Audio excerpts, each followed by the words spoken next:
তো বন্ধুরা, আমরা আজ চলে এসেছি শোনবিলের পেনা গাছ আপনারা দেখতে পাচ্ছেন।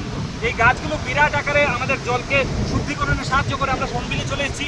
আজকে শোনবিল আপনাদের দেখাবো, বিরাট বড় শোনবিল। সেটা দেখে আপনারা সত্যি অবাক হবেন। আমাদের এই শোনবিলকে দেখে আপনারা অবাক হতে পারেন যে এই শোনবিলে কেন সাদা সাদা জল। আসলে এই শোনবিলে ইলিশ চাষ করা হয় এবং সুদূর শোনবিলে আপনারা দেখতে পাচ্ছেন হিজল গাছ। ঠিক তার অপাশেই আমাদের ফাকুয়া এবং পাঁচটিকা গ্রাম। আপনারা এই গ্রামে এলে শোনবিলের সৌন্দর্যকে উপভোগ করতে পারবেন। আমি ডেকে নিচ্ছি আজকের এই শোনবিলে আমার বন্ধু ভিকি এবং অমিতকে। চলে আসো। কেমন লাগছে শোনবিল তোমাদের? হ্যাঁ, তো শোনবিলের এই সাদা সাদা জলগুলোকে দেখে বুঝতে পারছো কি হচ্ছে? ইলিশ ইলিশ যাচ্ছে। কোথায় ইলিশ? ইলিশ কোথায়?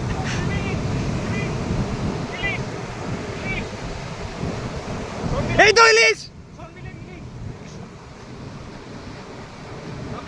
আমরা একটু পর মাগুর মাছ ধরবো। এবার ইলিশটা চলে গেছে আমাদের হাত থেকে। শিঙ্গি মাছ আসবে, গুতুম মাছ আসবে। সবাই অপেক্ষা করুন। Thank you so much.